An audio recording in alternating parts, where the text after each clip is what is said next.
इनकलाब जिंदाबाद। और आज मैं अपने देश के 140 करोड़ देशवासियों के सामने, जो आज 24 मार्च 2026 है, और मैं इस चीज़ का थोड़ा सा आप लोगों को बता दूं कि हमारे देश के अंदर एलपीजी गैस को लेकर के जो मारामारी हो रही है। चलिए, अब तो इजराइल, ईरान और अमेरिका में युद्ध चल रहा है। इसके ज़रिए दिक्कत बहुत है, पर मैं आज आपको बता दूं कि हमारे देश के अंदर गैस की काला बाज़ारी को कैसे रोका जा सकता है। देखिए, जैसे कि हम सभी को पता है कि एलपीजी गैस जो आती है वो एजेंसियों पे आती है। एजेंसी किसके अंडर में है? केंद्र सरकार की। पर जिनके पास कनेक्शन है तो वो तो बुक करके गैस मंगा लेते हैं। पर आज आप देखो, गली मोहल्लों में एलपीजी गैस की दुकानें खुली हुई हैं। ना तो उनके पास कोई लाइसेंस है, ना उनके पास कोई गवर्नमेंट कागज़ है। तो ये इनके पास, दुकान वालों के पास गैस कैसे आती है, मैं आपको बताता हूँ। इनके पास गैस आती है, ये काला बाजारी करते हैं, एजेंसी वालों से मिले हुए होते हैं, या गैस के सिलेंडर जो बांटते हैं ये लोग उनसे मिले हुए होते हैं। ये बीच रास्ते में गाड़ी खड़ी करके एक सिलेंडर से दूसरे सिलेंडर में 1-2 किलो 3-3 किलो गैस ट्रांसफ़र करते हैं और ये दुकान वालों को बेचते हैं। और दुकान वाले गैस एजेंसियों से भी लाते हैं, क्योंकि एजेंसी वाले भी प्राइवेट में गैस बेचते हैं दुकान वालों को, क्योंकि उनको हराम की कमाई करनी है। तो मैं आपको बता दूं कि हमारे देश के अंदर ये सिस्टम होना चाहिए। पहली बात तो जिनके पास कनेक्शन नहीं है, जो फैमिली वाले लोग हैं, जिनके पास कनेक्शन नहीं है या जो प्रदेश में रह रहे हैं, काम कर रहे हैं, तो हमारे देश के अंदर ये सिस्टम क्यों नहीं हो जाता? इसको इतना टफ़ क्यों बना दिया जाता है कि इंसान वो काम करा ही नहीं सकता? उसमें बहुत टाइम लगेगा, बहुत लंबा प्रोसीजर हो जाता है। आधार कार्ड आज की डेट में सबके पास है, वोटर आईडी कार्ड सबके पास रहता है। अरे वो देश का कहीं का भी रहने वाला हो, सपोज़ करो वो गुजरात में काम कर रहा है, रहने वाला बिहार का है, अब वो अपनी फैमिली को लेकर के वहाँ रह रहा है, तो भाई आधार कार्ड तो ऑल इंडिया है ना, ऑल इंडिया का आईडी है। तो वो आधार कार्ड उसका ले करके उसको वहाँ गैस का कनेक्शन क्यों नहीं दिया जा सकता? उसका फ़ोटो ले ली जाए, उसका आधार कार्ड ले लिया जाए, आधार कार्ड की फ़ोटो कॉपी करा के ले ली जाए, और जो भी डॉक्यूमेंट चाहिए होते हैं वो डॉक्यूमेंट्स ले लो, उसको वहाँ कनेक्शन करा दो। इंसान कनेक्शन कराने के लिए दलाल के पीछे भागता है, इधर उधर भागता है, धांधलेबाजी होती हैं, लोग तरह तरह की कमियां निकाल देते हैं। उस चक्कर में इंसान अपना गैस का कनेक्शन नहीं करा पाता है, क्योंकि उसके साथ बहुत सारी शर्तें लगा देते हैं, बहुत सारी चीज़ें लगा देते हैं। इंसान फिर सोचता है, अरे यार इससे तो ब्लैक से ही ले लो। वो मार्केट में जाता है, जो गैस हमें 50-55 रुपये किलो पड़ती है, वो गैस 80 रुपये, 90 रुपये किलो, 100 रुपये किलो ख़रीदता है बाहर से।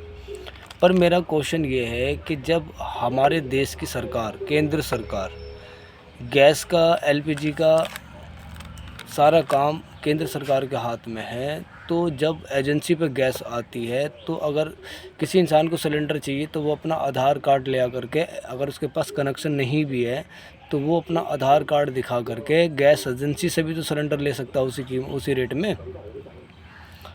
और सबसे पहली बात तो ये कि उसका कनेक्शन कराया जाए, उसको इजी कराया जाए, जिससे कि हमारे देश के अंदर काला बाज़ारी रुके, ये धांधलेबाजी रुके। एजेंसियों में जो लोग बैठे रहते हैं, मान लीजिए किताब से सिलेंडर 900 रुपये का आ रहा है, या 860 का आ रहा है, या 450 का आ रहा है, या 880 रुपये का सिलेंडर आ रहा है, वो लोग ब्लैक में उसको 1050 का, 1000 का, 1100 रुपये का सिलेंडर वो बेचते हैं। अरे भाई, क्यों बेचोगे आप इतना महंगा सिलेंडर? आप जो गवर्नमेंट का रेट है वो ले तो फैमिली वाला बंदा रहा है ना, अपने घर के लिए यूज़ के लिए ले रहा है ना, तुम उसको उसी रेट में गैस का सिलेंडर दो ना। और सबसे पहली बात तो ये कि उसका कनेक्शन करो। आधार कार्ड दिखाए, वो अपने का फ़ोटो दे, अपने कागज़ वगैरह वहीं एजेंसी पे दे दे, एजेंसी वाले वेरिफिकेशन करके वेरीफाई करके और अपना आगे पहुँचा दे, उसको कनेक्शन चालू हो जाना चाहिए। ये धांधलेबाजी ही ख़त्म हो जाएगी। ऐसी होटलों में, होटल वाले लोग, उनके पास कोई लाइसेंस नहीं होता गैस का, वो ब्लैक से ख़रीदते हैं, इधर उधर से ख़रीदते हैं, तो उनको पैसा एक्स्ट्रा देना पड़ता है। कमाता कौन है? एजेंसियों में बैठे वाले जो दलाल जो लोग बैठे हैं, वो लोग एक्स्ट्रा पैसा कमाते हैं। अरे भाई, मैं कहता हूँ, आपको तनख्वाह नहीं मिलती क्या? और जिस हराम कमाई को आप कमा करके अपने आप को बहुत बड़ा तीस मार खां और बहुत बड़ा अमीर बनना चाहते हो, या बहुत बड़ा अपना नाम कमाना चाहते हो, आपको पता नहीं है कि एक दिन मौत आएगी, इस दुनिया को छोड़ना है।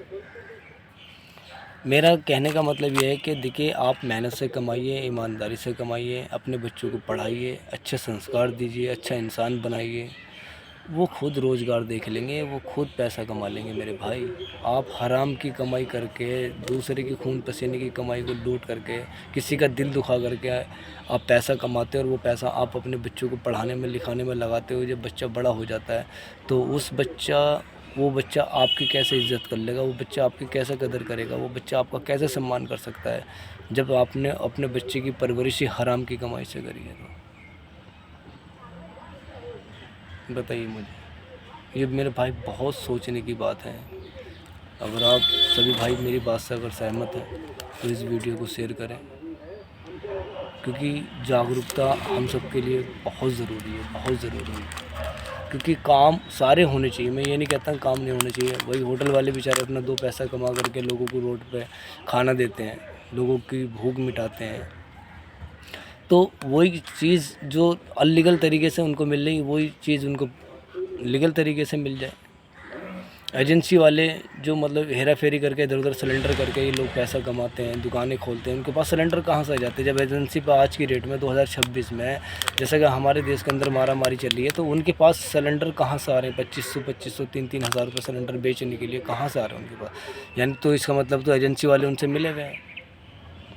वो बजाय किताब वालों को सिलेंडर देने की डिले कर रहे हैं, उनको लेट कर रहे हैं, और उधर बाहर वालों को पैसे सिलेंडर दे रहे हो। वो लोग 3000 का अगर सिलेंडर बेच रहे तो हो सकता है कि वो 1000 रुपये एजेंसी वालों को दे रहा हो। इस तरीके से हमारे देश के अंदर धांधलेबाजी चलती है मेरे भाई, हमें इसको बदलना होगा। तो मेरे अपने सभी भाइयों से गुजारिश है कि इस वीडियो को शेयर करें, और जागरूकता हम सब के लिए बहुत ज़रूरी है। इनकलाब जिंदाबाद।